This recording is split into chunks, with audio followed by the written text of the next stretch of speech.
రాజకీయం అనేటటువంటిది కార్యకర్త యొక్క శక్తి.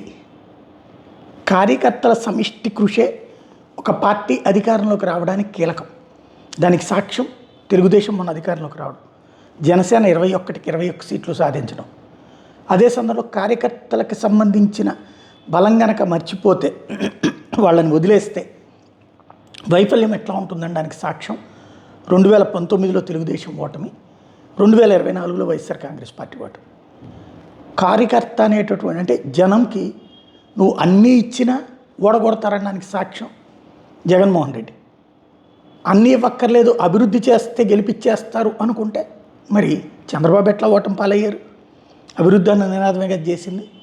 కాబట్టి ఇక్కడ ఆ పబ్లిక్ని నిజాన్ని నిజమని చెప్పకపోయినా, అబద్ధాన్ని నిజమని చెప్పినా, నిజాన్ని అబద్ధమని నమ్మించిన ఇదంతా చేసేది కార్యకర్తే.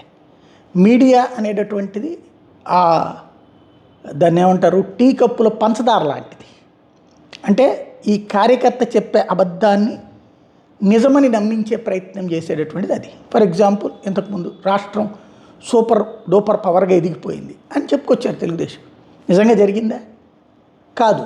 కానీ వాళ్ళ కార్యకర్త అలాగే చెప్పుకొచ్చాడు. బట్ పబ్లిక్ గ్రౌండ్ లెవెల్లో అలా కాదు అని ఫీల్ అయ్యాక ఓడించారు. అదే సందర్భంలో కూటమి విడిపోవడం కూడా ఓటమికి కారణమైంది. ఆ అంచనానే ఈ దఫా మార్చింది కూటమి జట్టు కట్టడం అన్నట్టు.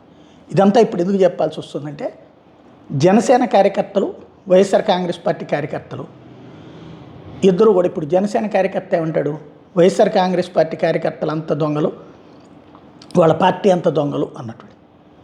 వైఎస్ఆర్ కాంగ్రెస్ పార్టీ కార్యకర్తలు ఏమంటారు, జనసేన కార్యకర్తలు జెండా కూలీలు, వాళ్ళు ఏదో ఒక జెండా మోయడమే అంటుంటారు. ఇక్కడ ఇద్దరూ కూడా వాళ్ళ స్వార్థం చూడట్ల. అసలు స్వార్థం ఏంటయ్యా అంటే అక్కడ ఉంది. అదేంటి, తమ నాయకుడు బాగుపడాలన్నట్టు. కాబట్టి కార్యకర్తల్ని జాగ్రత్తగా కాసుకురావడం అన్నది ముఖ్యం.